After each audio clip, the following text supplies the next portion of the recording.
ఇలా ఇంత జరుగుతూ ఉంటే బీజేపీ కేంద్ర ప్రభుత్వం ఎందుకు మౌనంగా ఉందో మాకైతే అర్థమవుతలేదు.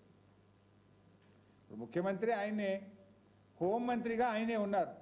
మరి ఇక్కడ విచారణ జరిగే అవకాశం లేదు. ముఖ్యమంత్రే తుపాకీ పంపిండని, ముఖ్యమంత్రి సన్నిహితులే తుపాకీ బట్టి బెదిరిస్తున్నారని, ముఖ్యమంత్రి గారే తన తమ్ముళ్ళ కోసం ఫైళ్లు ఆపారని, సహచర మంత్రే టెండర్లు వేయొద్దని హుకుం జారీ చేశారని చెప్తుంటే దీని మీద విచారణ జరగాలి కదా.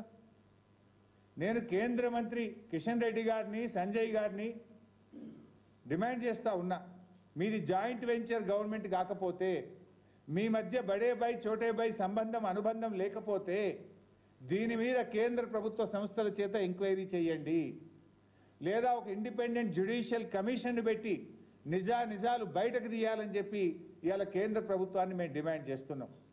లేదనుకుంటే మీ మధ్య అక్రమ సంబంధం ఉన్నట్టే, లేదనుకుంటే మీరంతా కలిసిమెలిసి ఈ రాష్ట్రాన్ని ఇవాళ దివాలా తీస్తున్నారు, రాష్ట్రాన్ని దోచుకుంటున్నారని రాష్ట్ర ప్రజలు భావించాల్సి ఉంటుంది. ఈ పాటి దానికి ఇంకా నేను ఏం చెప్తున్నా, క్యాబినెట్ మీటింగ్ అయినాక డిసెంబర్ 1వ తారీఖు నుంచి 9వ తారీఖు దాకా విజయోత్సవాలు జరుపుతారట. ఎందుకు నాయన? తుపాకులు పెట్టి వసూలు బాగా చేసినామనా? కాంట్రాక్టుల కోసం గల్లాలు పట్టుకొని క్యాబినెట్లో కొట్లాడుకుంటున్నామనా? మంత్రుల మధ్య తగాదాలు పెరిగిపోయి రోజు వీధినబడి రాష్ట్ర ప్రజల పరువు తీసినందుక? దేనికోసం విజయోత్సవాలు జరుపుతారు? ఈ 23 నెలల పాలనలో మీరు ఏం సాధించారు? మహాలక్ష్మి పథకం ఇచ్చింది లేదు, పెన్షన్లు పెంచింది లేదు, పిల్లలకు ఫీజు రియంబర్స్మెంట్ ఇచ్చింది లేదు, ఓ చెక్ డ్యామ్ కట్టింది లేదు, ఓ చెరువు కట్టింది లేదు, ఓ ఎకరానికి నీళ్ళు ఇచ్చింది లేదు. కేసీఆర్ గారు ప్రారంభించిన టిమ్స్ ఆసుపత్రులను పూర్తి చేసి వైద్యం అందించింది లేదు. కనీసం ఉన్న పథకాలు కూడా కొట్టింది కదా. ఏమని విజయోత్సవాలు జరుపుతారు? కేసీఆర్ గారు ఫీజు రియంబర్స్మెంట్ 20,000 కోట్లు ఇస్తే మేము 2 రూపాయలు కూడా ఇవ్వలేదు, పిల్లల చదువులు ఆగం చేసినామని జరుపుతారా? కేసీఆర్ కిట్ బంద్ చేసినామని జరుపుతారా? బతుకమ్మ చీరలు బంద్ చేసినామని జరుపుతారా? న్యూట్రిషన్ కిట్ బంద్ చేసినామని జరుపుతారా? దళిత బంధు పథకం ఆపివేసినామని జరుపుతారా? గొర్రెల పంపిణీ పథకం నిలిపివేసినామని జరుపుతారా? హైదరాబాద్లో ఒక ఇల్లు కట్టలేదు కానీ హైడ్రా పేరిట వేలాది ఇండ్లు నేలమట్టం చేసినాం, పేదల బతుకులు కూల్చినామని చెప్పి విజయోత్సవాలు జరుపుతారా? దేనికోసం విజయోత్సవాలు జరుపుతారు? కట్టిన ఇల్లు పెట్టిన పొయ్యిలాగా ఈ రాష్ట్రాన్ని మీకు ఇచ్చాం. అద్భుతమైన రాష్ట్రం, పెట్టుబడులకు స్వర్గధామంగా ఇలా అద్భుతమైన రాష్ట్రాన్ని మీ చేతుల్లో పెడితే ఇలా ఆగం చేసింది కదా రాష్ట్రాన్ని. మీరు విద్యార్థులను, రైతులను, మహిళలను, నిరుద్యోగులను, అవ్వాతాతల్ని అందరినీ మోసం చేసింది. అసలు మీరు మోసం చేయని వర్గం ఏదైనా ఉందా? 6 గ్యారంటీలకు దిక్కు లేదు, 420 హామీలకు ఊసే లేదు. ఇంకా విజయోత్సవాలు జరుపుతాము, మేమేందో సాధించినాము. ఏం సాధించిండ్రు? దేనికోసం? ఇలా 2 పంటలకు కేసీఆర్ ఉండగా బరాబర్ కరోనాలో కూడా రైతు భరోసా వచ్చింది. రేవంత్ రెడ్డి ప్రభుత్వం వచ్చినాక 2 పంటలకు రైతు భరోసా ఎగ్గొట్టిండ్రు. కౌలు రైతులకు రైతు భరోసా అని మోసం చేసిండ్రు. రైతు కూలీలకు ఆత్మీయ భరోసా అని చెప్పి పథకాన్ని ప్రారంభించినామని ఫుల్ పేజ్ యాడ్లు ఇచ్చిండ్రు. కానీ ఇవాళ రాష్ట్రం రైతు కూలీలకు రైతు భరోసా దక్కలేదు. 4 మందికి రుణమాఫీ చేసి 12 మందికి రుణమాఫీ ఎగ్గొట్టినందుకు ఉత్సవాలు జరుపుతారా? అన్ని పంటలకు బోనస్ అని సన్నవడ్లకు మాత్రమే పరిమితం చేసినందుకు జరుపుతారా? ఆ సన్నవడ్లకు కూడా 1300 కోట్ల రూపాయల బోనస్ ఎగబెట్టినందుకు ఇవాళ ఉత్సవాలు జరపాలనా? కనీసం రైతులకు సకాలంలో యూరియా కూడా అందించకుండా పండగ పూట రైతుల కళ్ళల్లో కన్నీళ్లు పెట్టినందుకు ఉత్సవాలు జరుపుతారా? లగచర్ల రాజోలి రైతులకు బేడీలు వేసి జైల్లో పెట్టినందుకు ఉత్సవాలు జరుపుతారా? మొదటి ఏడాదిలోనే 2 లక్షల ప్రభుత్వ ఉద్యోగాలు ఇస్తామని చెప్పి నిరుద్యోగ యువకులను మోసం చేసినందుకు ఉత్సవాలు జరుపుతారా? జాబ్ క్యాలెండర్ అని చెప్పి అసెంబ్లీలో పెట్టి జాబ్లెస్ క్యాలెండర్గా మార్చినందుకు ఉత్సవాలు జరుపుతారా? మహాలక్ష్మి పేరు మీద నెలకు 2,500 ఇస్తామని అక్క చెల్లెళ్ళని మోసం చేసినందుకు ఉత్సవాలు జరుపుతారా? ఆడబిడ్డలకు తులం బంగారం ఇవ్వనందుకు ఉత్సవాలు జరుపుతారా? అవ్వా తాతలకు పింఛన్ పెంచకుండా ఇచ్చే పెన్షన్ 2 నెలలు ఎగ్గొట్టినందుకు ఉత్సవాలు జరుపుతారా?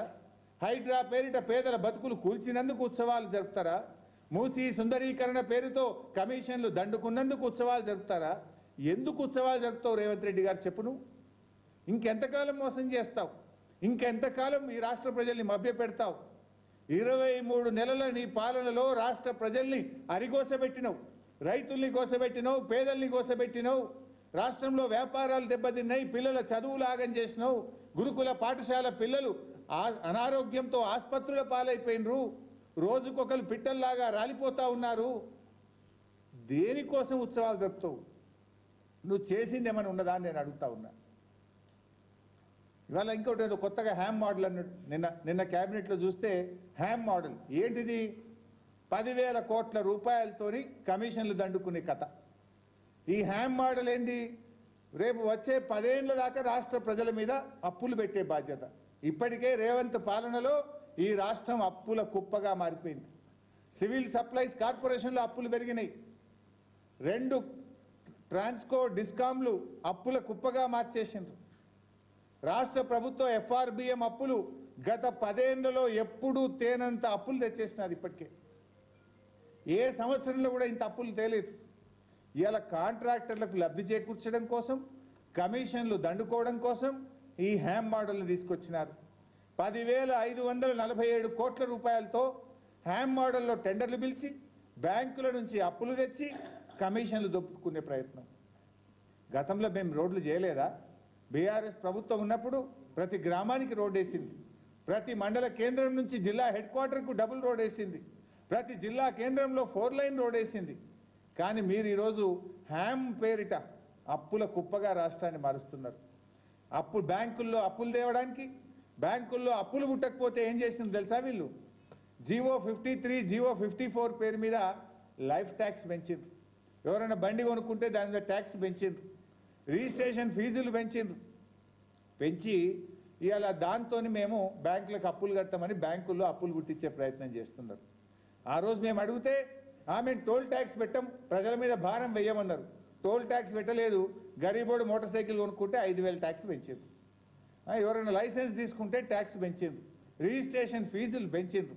అంటే ఇవాళ ట్యాక్సులు పెంచి దొడ్డిదారులో ఈ ట్యాక్సుల ద్వారా వచ్చే డబ్బును బ్యాంకులకు కడతామని చెప్పి ఇవాళ బ్యాంకుల్లో అప్పులు తెచ్చి 10,000 కోట్ల రూపాయలతో ఎస్టిమేట్ రేట్లు పెంచి టెండర్లు పిలిచి కమిషన్లు దండుకునేటువంటి ప్రయత్నానికి ఈ ప్రభుత్వం పాల్పడతా ఉంది.